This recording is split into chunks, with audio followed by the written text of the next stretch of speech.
consuming what I call a high viscosity, high nutrient food, and it's actually got some great properties to it. So beyond it being a nutritive composition, the importance of this is actually another physical chemical reaction that goes on. It's called viscosity. Okay?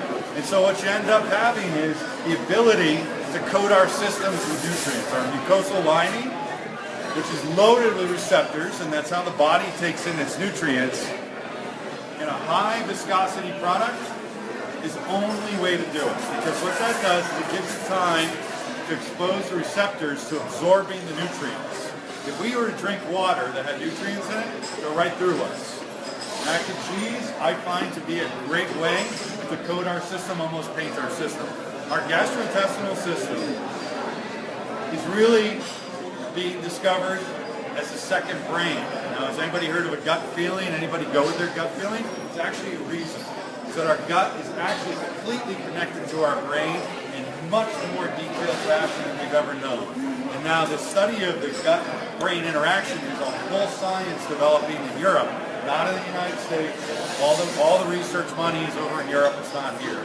But what's most fascinating to me is that all our receptors for all our nutrients line all the way down our system. As we take in nutrients, our body, our gastrointestinal system, our receptors then signal the brain and say, hey, I'm good, okay? And as they get these, they start shutting down the requirement for this, so we end up not grazing as long.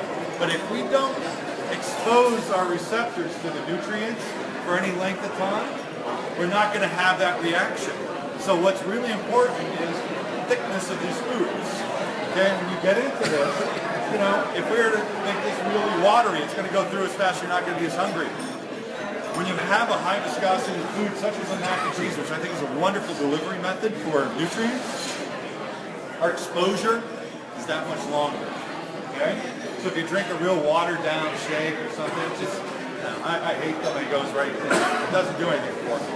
I'm hungry a half an hour later. You eat this, the oatmeal, you're fine, you're going to have a longer period of satiety. And the reason is it's called nutrient satiation. Nutrient satiation is one of the key elements of essential nutrients. It provides the body with what it needs. The body just says, thank you, I'm done. I'm going to close down on this for a while, and I'll come back later when I need more. All right? And that's what's going to be imparted from these foods. And a wonderful attribute to this is the physical chemical properties. A high viscosity element. Now, 43 essential nutrients do come in this, and you know, as we start rolling out products, these cheese products, I make the cheeses, guys. I make everything from scratch. We do all of this. Most people don't know how in depth we go. We go very in depth. I mean, I believe in making everything all the way to the scratch, and eventually I'll even be making all the proteins. We make proteins now, which will roll out over time. I've been making proteins for decades, but what's most interesting is we'll start making these even more and more high quality.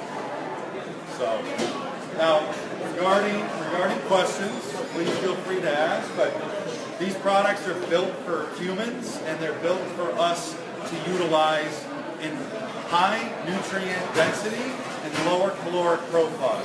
This is not like what Stacy presented today. We have, you know, that chicken liver, the broccoli, etc.